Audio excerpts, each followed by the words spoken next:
on today's show. Tesla opens its Gigafactory in Austin, Texas, and promises us everything from a new robotaxi to the age of abundance for humankind.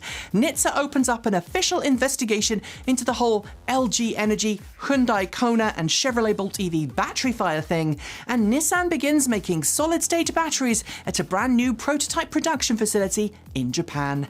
These stories and more coming next.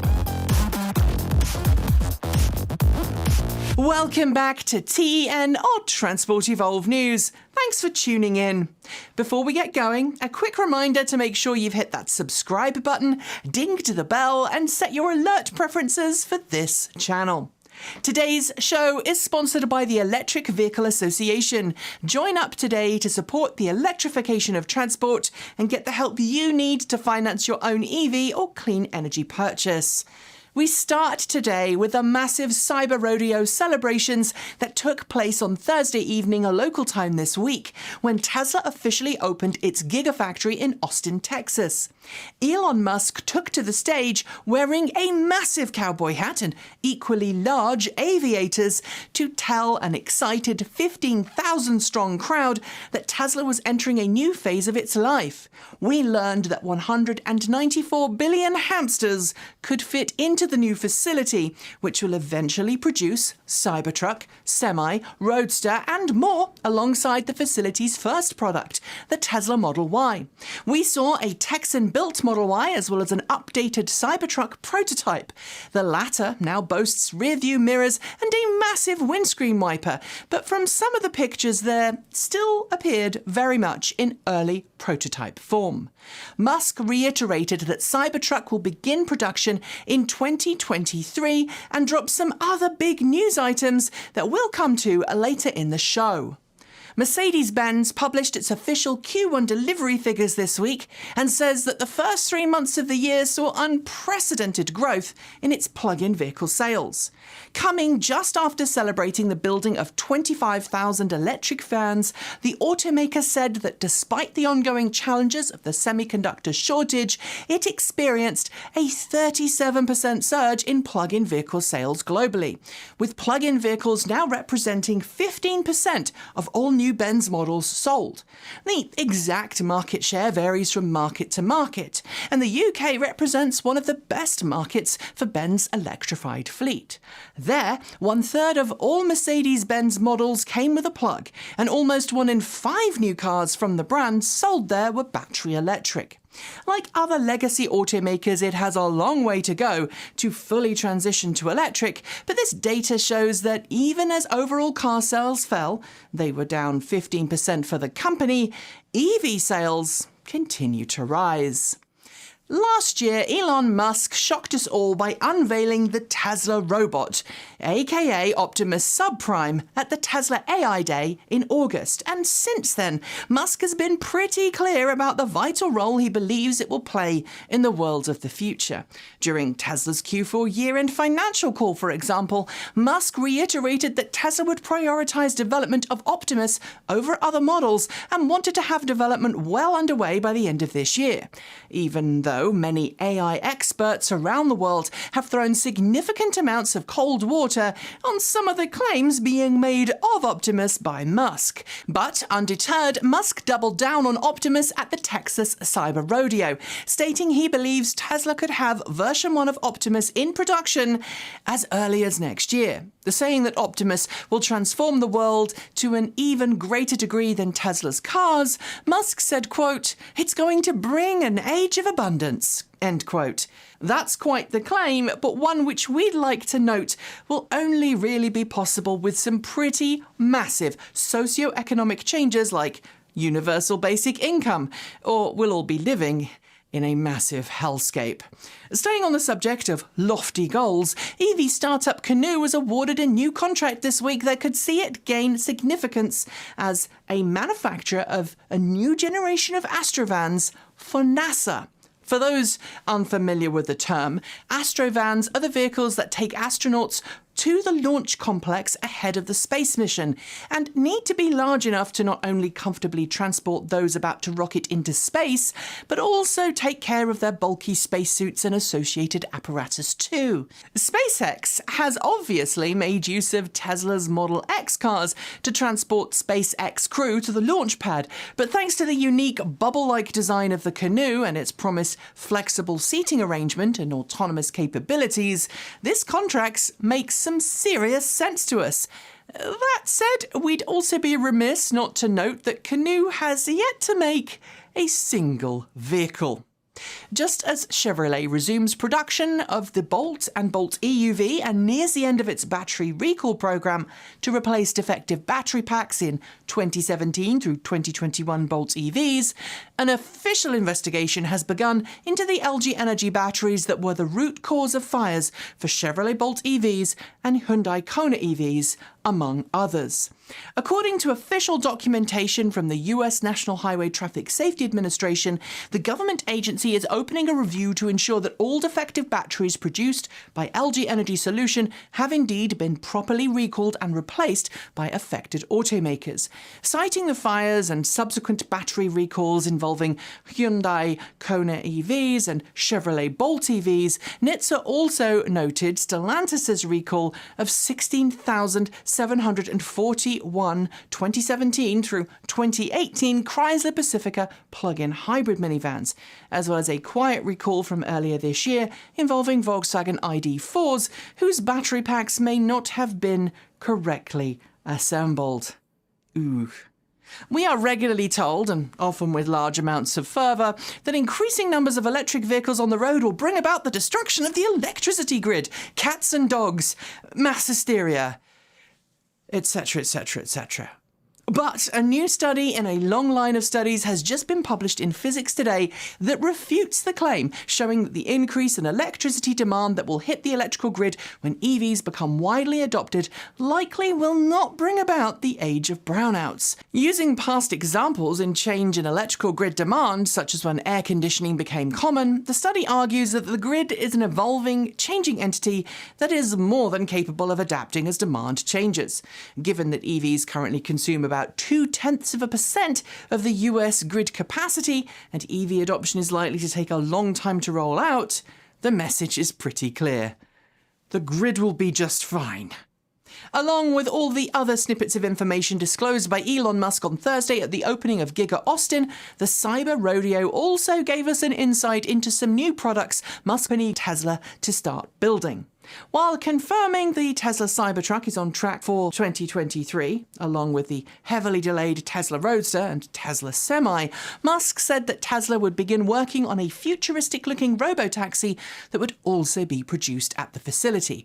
While we have very little information to go on right now, it is an interesting development, given the fact that one of Tesla's sister companies, the Boring Company, has bounced back and forth on the idea of making a fully autonomous, pod-like vehicle designed to operate like micro-public transit in Boring Company tunnels. But it also makes us question if Musk's previous plan to have private cars operate as robotaxis when not in use by their owners is still on the table or not. Over the past few years, Nissan has gone from being a leader in the EV space, at least when it came to affordable EVs, to being very much one lagging behind the competition. One way it plans to claw its way back, though, is through the Nissan Ariya SUV, a vehicle which it's been forced to postpone the launch of several times due to the ongoing microprocessor shortage. And even as it finds itself delaying deliveries yet again this week, it was celebrating the launch of a brand new prototype solid-state battery production line in Japan. There, it aims to produce limited numbers of solid-state batteries for future EVs. Its goal is to use the new solid-state production line in Opama to refine a new solid-state cell chemistry ahead of a planned commercial launch in 2028.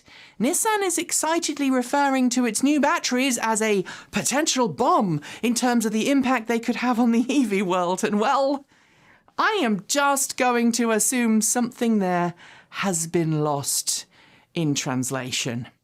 Solar electric car company Lightyear says it's now finished extensive validation prototype testing for the Lightyear One and is ready to shift to, quote, consumer use prototypes. In layperson's terms, the company says this means it's finished the majority of the vehicle engineering ahead of its series production and is entering the final stages of testing before its cars can start rolling off the production line and into customers' hands. The cars it is now making, essentially production intent vehicles, will be the models used to carry out all kinds of official tests. They include everything from reliability and robustness tests to official range tests, homologation and crash tests.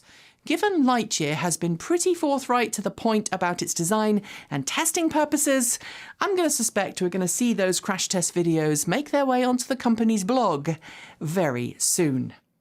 If, like me, you grew up in the 80s and 90s in Europe, you will be more than familiar with the wonderful compact mobility marvel that was the original smart car. You may have even owned one. I did, enjoying throwing it into corners like a little go-kart it was. But, as detailed for the first time last year, Smart is moving away from its roots, following the mainstream trend of making crossovers for urban dwellers, and that means a whole new brand image for the company that made being small trendy. Late last year, we saw the first Smart concept, an all-electric concept called the Concept Number 1. And now it's just unveiled its production Smart Number 1. Similar in size to a modern Mini Cooper, the crossover features a 200 kilowatt motor, a 66 kilowatt hour battery pack, and it's capable of charging it up to 150 kilowatts from a compatible CCS charging station. We'll get pricing soon, and I would love to know your thoughts on it below. Coming up next, short shorts, but first, this is the bit where I remind you that TE is here because of the kind donations of people like you. Sure, we do have white label content and third-party production work and YouTube ad revenue, but it's the lion's share of our income that we get, and thus everyone's salary, that comes from those of you who support the channel through Patreon, YouTube, Ko-fi, Bitcoin, and our swag store. We're always welcoming of new supporters, so follow the links in the show notes to join on up. And if you're not able to support us financially, just know that watching our shows, sharing them, and engaging in the comments section all really helps. On to the short shorts. GM has long been a tech partner of Honda, and this week the pair announced a new collaboration to bring a series of ultra-affordable EVs to market based on a global platform underpinned by GM's Ultium platform. Vehicles will begin launching sometime around 2027. Chinese battery specialist CATL has announced it's received approval from authorities in Germany to produce up to 8 gigawatt hours of battery cells per year at its facility. It will be the first production facility owned by the firm outside of China to begin EV cell production. Luxury yacht company Soel Yachts has revealed its latest long-distance electric craft. Called the Senses-62, the 62-footer features more than a half gigawatt hour of onboard battery capacity and a quoted trans-ocean range. Didn't know I had an ocean. New York State Governor Hochul has agreed to a $220 billion state budget with legislators that includes plans to make the state's 50,000 school buses all electric by 2035. It follows legislation proposed back in January that sought to do the same. Charging network EVGO has partnered up with Chase Bank to roll out 50 DC quick charging stations at key locations across the US. The bank chain has nearly 4,800 branches across the US, many of which already have solar panels on their roofs. Proterra has received official TRUE certification. That's Total Resource Use and Efficiency, at not one but several of its manufacturing facilities. The award is administered by GBCI and acknowledges companies with a commitment to zero waste. It's actually the first EV company to be TRUE certified. A meeting took place this week at the White House between Elon Musk, Mary Barra, and other auto industry executives as part of a plan by the Biden administration to ensure a more homogeneous and easily accessible charging infrastructure in the US for EVs. Following on from the start of production in the US earlier this year, Ford's Turkish production lines have officially begun producing European market Ford e-Transits. The Otuzan facility where the vehicle will be made already has a sizable backlog of orders to satisfy. Tesla has yet again increased the price of the Tesla Model 3 in the US, making it the third price increase in just a few months. This time, though, the price hike only applies to Model 3s with nickel cobalt manganese packs and represents around a $1,500 price hike. Less than a month after showing off its body-in-white vehicles on the production line, Sono Motors has announced a change to its planned manufacturing partner for the Sono Sion solar EV. It will now use Valmet Automotive as its contract production partner, not NEVS. The last of a series of electric special edition vehicles produced as a collaboration between Virgil Abloh and the Mercedes-Maybach brand was revealed this week. The vehicle, the limited edition Maybach by Virgil Abloh, will go on sale for a short while. It's going to be expensive. We're often asked what's in a name, and when it comes to new cars, we're often left scratching our head. But none had us more confused than the new TATA Curvv concept crossover coupe SUV, which frankly has very few curves in it. For years, US automakers have used NASCAR racers as a way to advertise their latest and greatest high-performance sports cars, sending them out onto the track as pace cars. But at this week's race weekend in Martinsville, the pace car will be a Ford F-150 Lightning. The mayor of Boston has announced they will be replacing 20 of the school buses in the city in the current school year as a way of decarbonising the academic bus fleet. Ultimately, the city wants to make all of its buses zero emission, but for now, it is only a pilot programme. Battery swap scooter sharing company Gogoro has completed its official US IPO through the much favoured stock market access method, colloquially known as a blank check company. It executed a merger with Pomea Global and is now on the NASDAQ under GGR and GRO. Japanese eVTOL company Skydrive has announced a new partnership with Japanese automaker Suzuki to bring flying cars to market. The two companies state that they will work together in areas of mutual benefit, including research and development, in a way to try and figure out a path to commercial reality. Hot on the heels of last week's news where it announced its third dealership in Sweden, the London electric vehicle company has announced a new dealership with the Celis Group in Belgium to offer customers there the chance to buy its range-extended taxicabs. Battery specialist Core Power has just announced it's closed a 214-acre site in Maricopa County, Arizona, where it will build a massive battery gigafactory capable of producing upwards of 12 gigawatt-hours of cells per year for the EV world.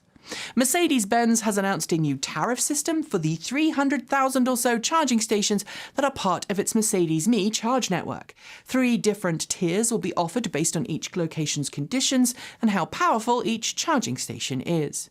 Rumours are flying around courtesy of Automobilwash in Germany that suggests that BMW and McLaren are about to rekindle that love affair that gave us the legendary McLaren F1.